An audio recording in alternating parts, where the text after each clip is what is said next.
Hola, ¿qué tal? En este microsaber vamos a trabajar el muestreo y las distribuciones de muestreo. Recordemos que nosotros hasta ahora siempre hemos utilizado un elemento como la entrada en la que se recolectan los datos. Si yo tengo un grupo de personas, la persona ese es el elemento del grupo y allí es donde yo voy a recolectar los datos. Hablaremos de una población cuando se tiene el conjunto de todos los elementos de interés. Y hablaremos de una muestra cuando se tiene un subconjunto de esa población. Ahora, nosotros vamos a empezar a seleccionar muestras. ¿Por qué vamos a empezar a seleccionar muestras? Porque ahora en este punto es que vamos a empezar a trabajar la inferencia estadística. Entonces, nosotros lo que tenemos que hacer es seleccionar una muestra para recolectar información que nos permita hacer inferencia respecto de alguna situación de investigación en la población. ¿Listo? Esas son las razones, la razón central para muestrear. Ahora, puede suceder que establecer contacto con toda la población requiera mucho tiempo.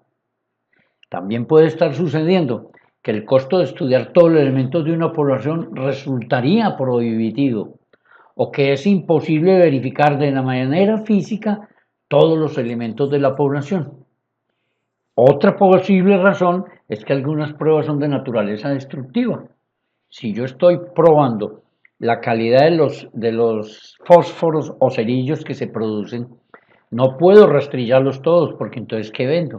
Entonces, estas son algunas razones por las cuales debemos seleccionar una muestra para poder hacer inferencias respecto de la población.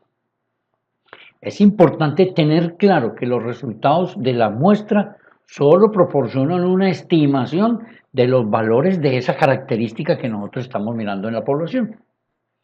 Con métodos adecuados, los resultados muestrales proporcionan buenas estimaciones de los parámetros poblacionales. Recordemos que las características en la muestra son estadísticos y esas mismas características, pero en la población son parámetros. Nosotros con la inferencia estadística vamos a través de los estadísticos a estimar parámetros poblacionales. Entonces, ¿cuán buenos pueden esperarse que sean estos resultados? Afortunadamente existen unas técnicas estadísticas que nos van a ayudar a resolver esta situación. Algo muy importante que nosotros tenemos que tener en cuenta. Primero, toda población está conformada por elementos fácilmente identificables, por lo que pueden ser enumerados.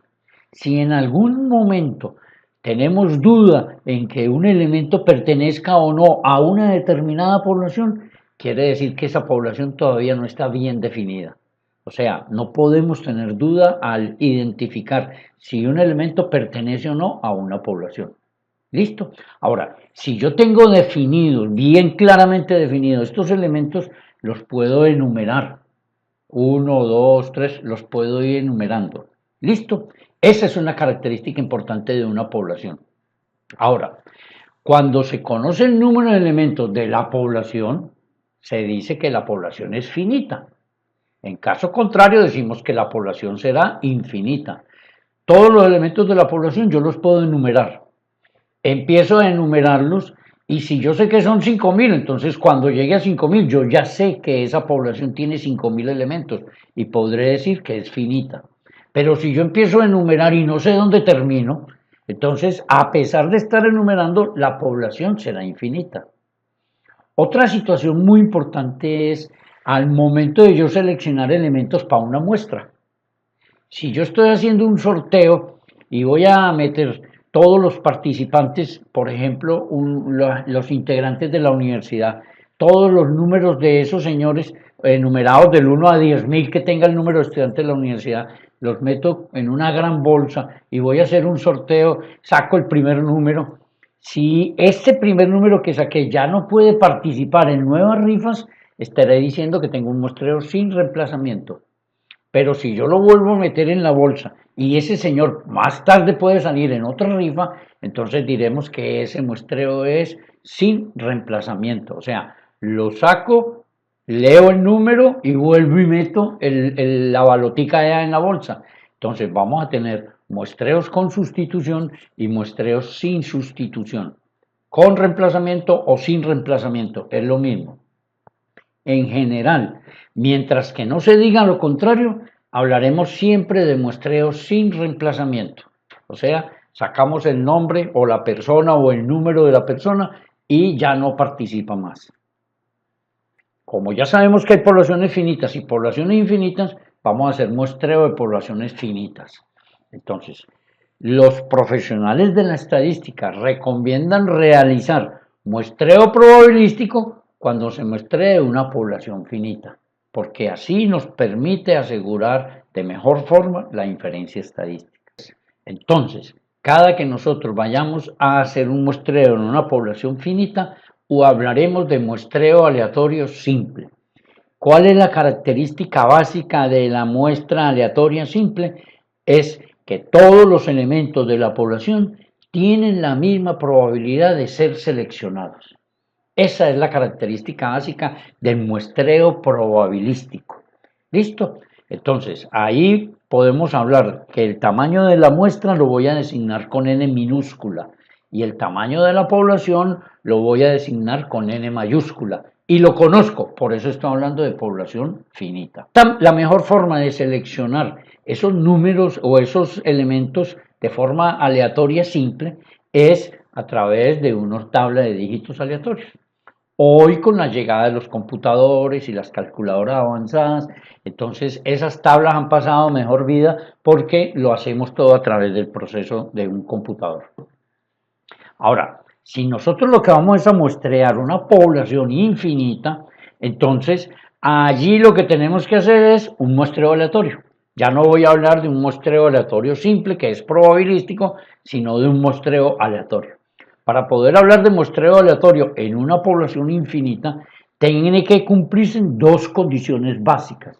La primera, cada elemento elegido proviene de la misma población, y la segunda, cada elemento es seleccionado de manera independiente.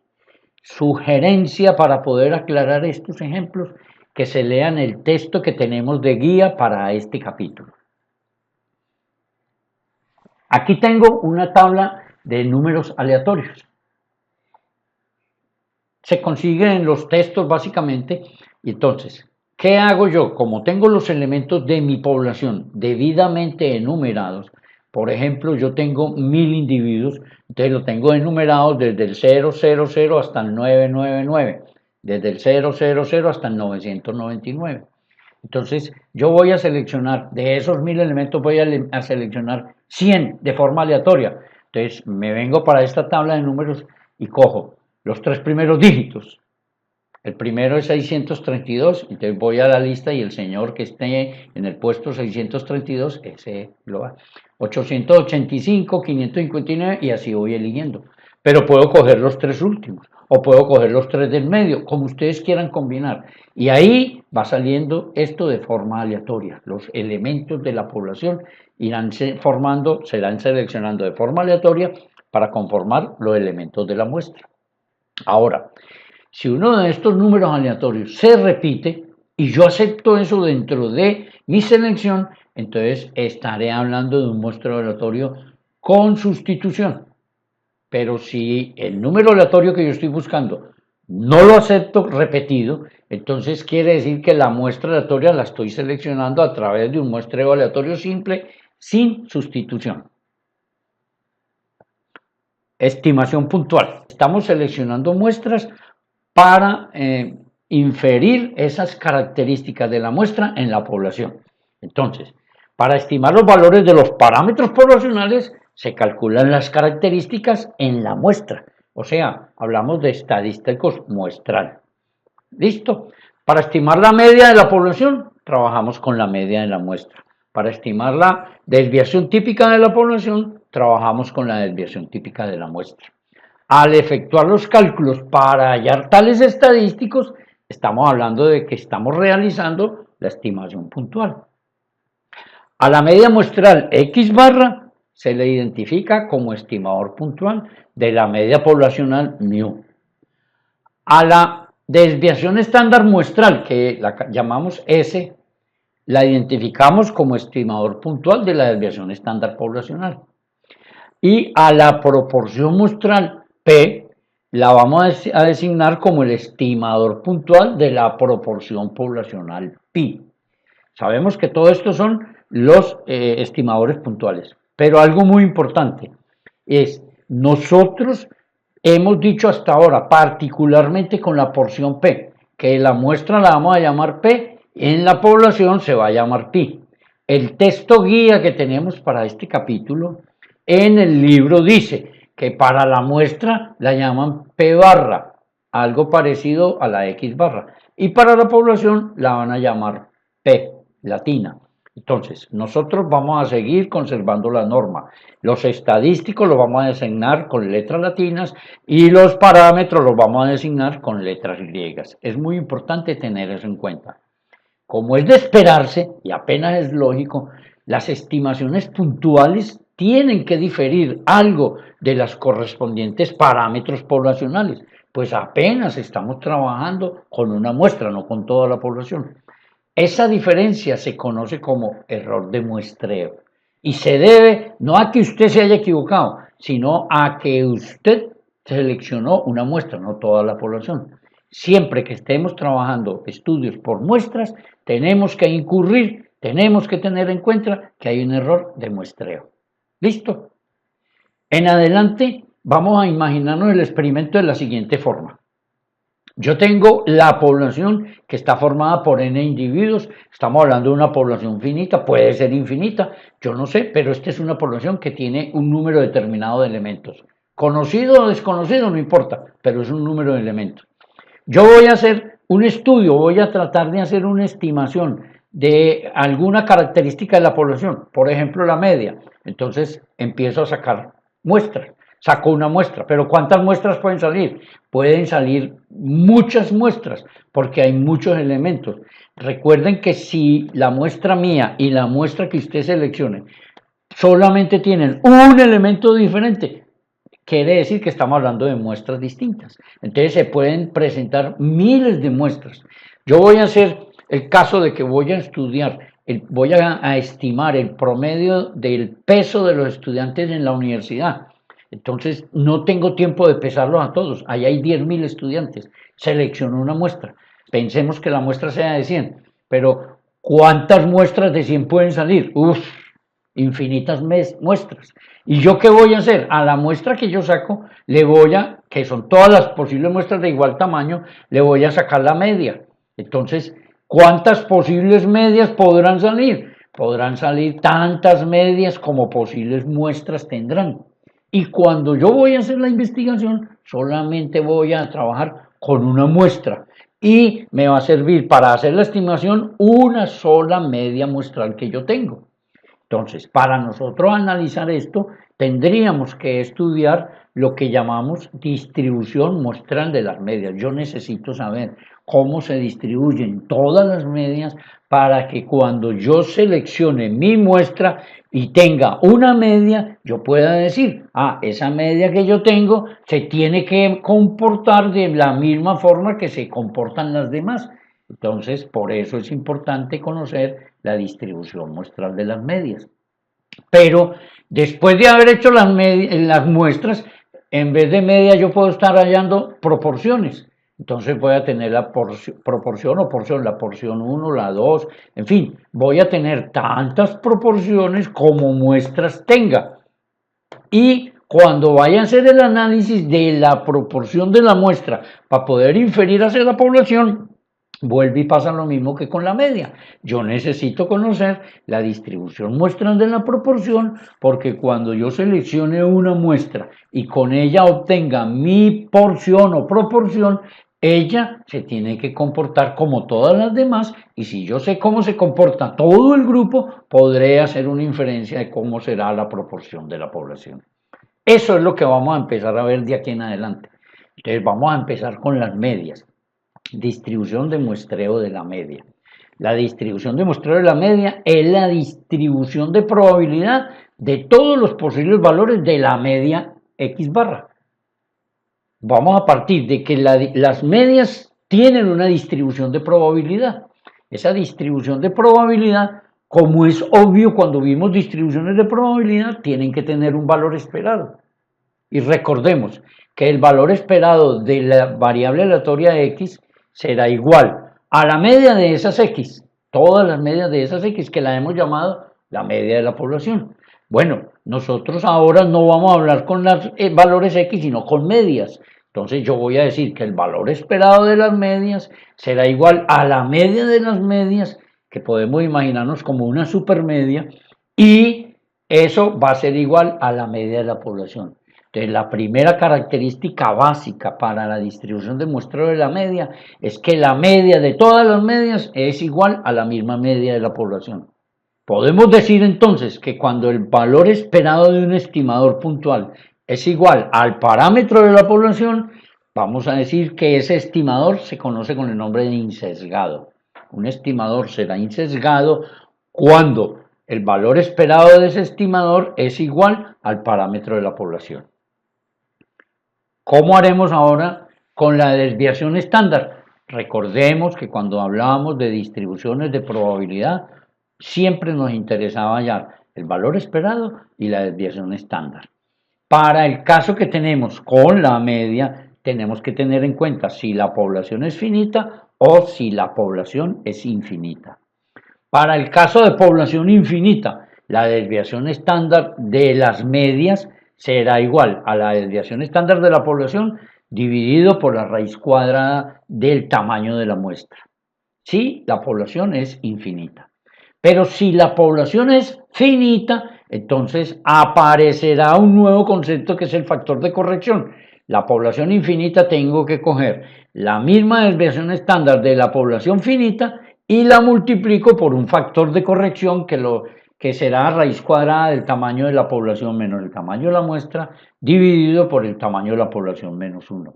Ese se conoce con el factor de corrección para poblaciones finitas. Ya sabemos que es igual a la raíz cuadrada de lo que acabamos de expresar. Ese valor siempre tiene que ser menor que 1. Siempre. Porque el tamaño de la muestra n va a ser más de 1. Si n es igual a 1, no estoy tomando muestra, estoy tomando un elemento. En cambio, en la muestra, muestras de más de un elemento ya hacen que este radical sea menor que 1.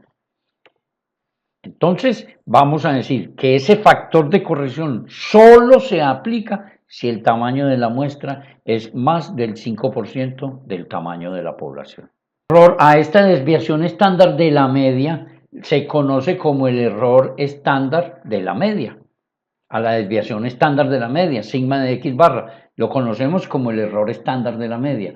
¿Y por qué hablamos de error estándar de la media? Muy sencillo. Cada que yo seleccione una muestra, es obvio pensar que no me va a dar el mismo valor del parámetro de la población, porque las muestras solamente tienen unos cuantos elementos, no es toda la población. Entonces, cuando tenga miles de muestras, voy a tener miles de medias, todas parecidas a la media de la población, pero no todas van a ser iguales a la media de la población. Esa variabilidad en las muestras me genera variabilidad en las medias. Y esa variabilidad en las medias, entonces me va a decir que va a haber una desviación típica en las medias. Esa desviación típica de las medias es la que se conoce como error estándar de la media. E insisto, no es que usted haya cometido un error, no, es una variabilidad que se presenta en la media de la muestra por estarse trabajando con muestras, no con la población. ¿Listo? Vamos a mirar ahora qué forma tiene la distribución de muestreo de la media. Los resultados hasta ahora hallados respecto del valor esperado y la desviación estándar en la distribución de muestreo de la media son aplicables para cualquier población, no importa el tamaño. Vamos ahora a determinar es la forma que va a tener esa distribución.